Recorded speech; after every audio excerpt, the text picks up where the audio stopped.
Welcome to Blue Talks.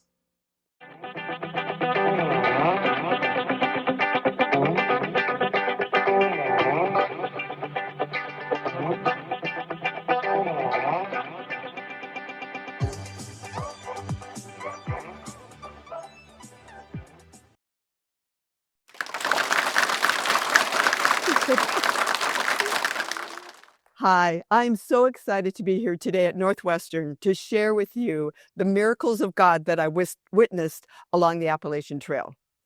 Now, who really even knows what the Appalachian Trail is? Here in the Midwest, it's not really all that common to go hike major trails, but it goes from Maine to Georgia, 2,200 miles, and it's like going up and down Mount Everest 16 times. So it's really steep. It's not that long compared to the other major trails, but the elevation gains are ridiculous. And I had the opportunity to go hiking with our daughter. Now, she had a friend that was going to go with her, and this is actually the first miracle of God that happened along the trail. So her friend was going to go with. They had hiked a bunch of day hikes together and done Canada, Lake Louise and Banff, but she had to back out at the last minute. And Mama Bear was not going to let Baby Bear go on the trail by herself. It was just too long, too scary. Some weird things have happened along the trail. So I'm like, oh, sure, I can go with. Well, this is an example of ignorance is bliss. About 3,000 people attempt to thru-hike the whole trail in 1 year. About 20% of them are successful. 30% of the 20% are women. So that means that there's really less than 10 women, 10 women of all time that have thru-hiked the Appalachian Trail over the age of 65. So pretty small numbers. I beat the odds, I could say. But the thing that was really amazing about the trail, and I can't tell the story without talking about these miracles of God, because they were amazing. This gives you some of the information about the trail. And one thing that was really interesting to me that, I hadn't heard about it, but that people actually do this is, people say, well, is it fun? I don't think I would use the word fun in describing the Appalachian Trail. It was certainly motivating and spiritual and beautiful and challenging and physical and mentally challenging, but I don't know if I'd really call it fun. But it was great to be able to do it with our daughter. So to do the trail, you have to be equipped, right? You can't just walk out there. It's not just a walk in the woods like, the movie says. So we had to do some research and figure out what we needed to take with. Well, that was kind of the first step. The next step is, okay, all the great tools, that doesn't really do any good if you don't know how to use them. And my daughter wasn't really a backpacker or an overnight camper, not day after day after day after day, for 154 days or about 5 months, 10 days. So we had to learn how to use that stuff. So we went on a couple of test hikes, they're called, or slack hikes. And we brought our equipment with and we were testing it and seeing how it's working out. So I had planned to go out to see her. She was doing a veterinary medicine internship near Denver. And it's like, oh, Denver's got mountains. We can, hike out there and practice with our stuff. Well, I went out Memorial Weekend thinking, oh, this would be beautiful. Well, it snowed the week before. I flew in. We went to a cool concert at Red Rocks Amphitheater. It was gorgeous in the pouring rain, I might add. The next day, got up at 10 a.m., headed for our hike. The parking lot was at 7,500 feet. Minnesota, where I live, is about maybe 600 feet on a good day. The top was 12,500 feet. So we were doing 5,000 feet of elevation gain, and I had been in altitude for less than 12 hours. So this wasn't going to really go good, but we had to get to the top and get over, or else we were going to sleep on 2 feet of snow. We slept on 2 feet of snow because I was going at about this pace. That's probably too fast. But anyway, we didn't make it over the summit. We wanted to get back below tree line, and that didn't work. But it was beautiful. And David says in the Bible, he talks about, God, you made these beautiful, magnificent, skies with the configuration of the stars and the moon and this macro beautiful creation that you've given us. Why are you even bothering about little old us? And we kind of felt that way, this huge expanse that we could see. You could see forever, hundreds of miles on a clear day. But God also says, I have plans for you, not to harm you, not to hurt you, but to reward you and celebrate you. And that's how we felt along the trail. He was always there for us. One of the things that was really great along the trail too is the mental challenge and blessing that it was at the same time. When do you get the opportunity to be in God's beauty like that and in this perfect silence? Like we talk to each other, it's so quiet. Why aren't the birds singing? How come you can't hear any traffic? It was just glorious. And I think the birds weren't singing because they weren't like yelling at each other. They weren't calling for food. They were just happy. They didn't need to sing or talk or, they were just content. And it was so beautiful. Even the bears we met along the trail, they didn't come after us. They were more scared of us, but usually they didn't really, bolt away. They kind of saunter away and take a look and, but we didn't feel threatened or scared or anything. The same with the 8 wild ponies that we saw. Just what a blessing. And God gave us the 8 ponies. I mean, wild ponies. When do you see wild ponies? They exist along the trail and they're so happy.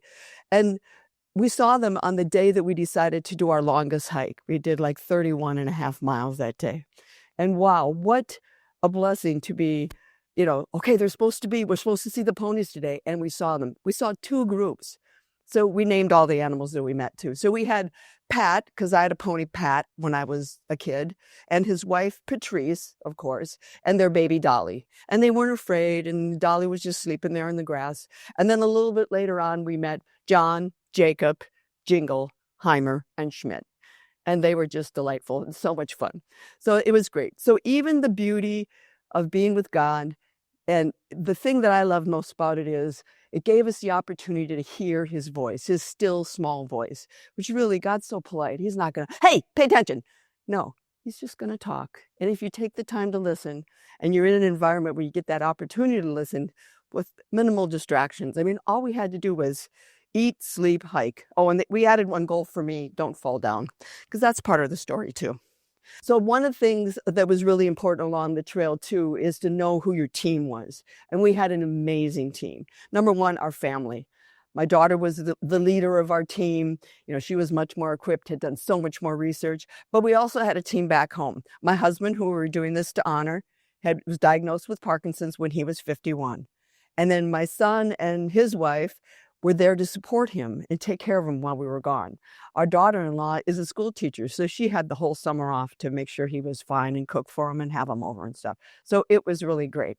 But the other thing that was really great about the team is that I really learned that our daughter was very much equipped to lead the team. And so that was a little hard for me as a strong businesswoman, and I'm the mama and I'm older and I'm smarter, but I wasn't the better leader for this hike, this journey together. Plus, she stepped outside her comfort zone. She was the creative director, the videographer. We did 96 videos and it's up on a YouTube channel. She took all that on. We had a pro bono editor, bless his heart. When we would get connection, we'd upload the videos to the cloud. Well, the collective her, would upload the videos to the cloud with what she wanted the opening to be and what songs we wanted and all this. So it was really a very fun experience seeing her do that. We also on our team had trail angels, a real term along the trail, this community of helpful, delightful people. And the examples of the trail angels came out when I was injured. So I fell twice, 9 stitches, 10 staples, then I got the helmet of salvation. And the trail angels that helped us along those injury periods to the first time, the one regret I have on the trail is we had hiked all day. It was 1:30 in the afternoon. Hadn't seen a person. Beautiful early August day. And I fell. And at my side, so tripped on a root, hit my head on a root, makes a really weird sound, kind of echoing in there. Guess it's pretty empty. But then at my side appeared 2 gentlemen. And the one guy said to the other guy, hey, when I fell last week and hit my head? I think I have some of those steri strips left. And that big waterproof bandage that kind of we put on top of it that held all the blood in? I think I have one of those left too. Can you dig them out? And I'll help the lady up. And I had screamed for Greta. So by then she'd come up to the trail running at a full sprint with a 35-pound backpack on. She said, I'm her daughter. I'm a veterinarian. I'll take those steri strips and put them on. And my one regret, I didn't ask them to turn around to see the angel wings on their back. Because after that, poof, they were gone. We didn't see another person the rest of the day till we got to the road crossing. Then didn't even have our thumbs out, nor our backpacks off, and a car stopped and said, you gals need some help? Yeah, we do. Kind of, do you know where the closest ER is? Because there was no cell connection. And they drove us the hour and a half away to the ER and dropped us off there. And the miracles continued. There were 16 people, perfect strangers, that helped us that day to get to the hotel, find food, get stitched up. Oh, and our daughter had rolled her ankle. She thought it was a green streak fracture. No, it was just soft tissue. That's fine. Another miracle. Hike away. It's not going to feel real great, but you're not going to injure it anymore. So, just thing after thing after thing, person after person after person helped us along the way. So it was just an amazing experience. The second one was pretty scary. We were in Rocksylvania, fell, and I knew I was going down. And the thing with Rocksylvania is, you know how you just walk? You don't have to really pay attention to your feet. You just know the ground is there and it's stable, and if you can take a step and you can take another step. Not in Rocksylvania.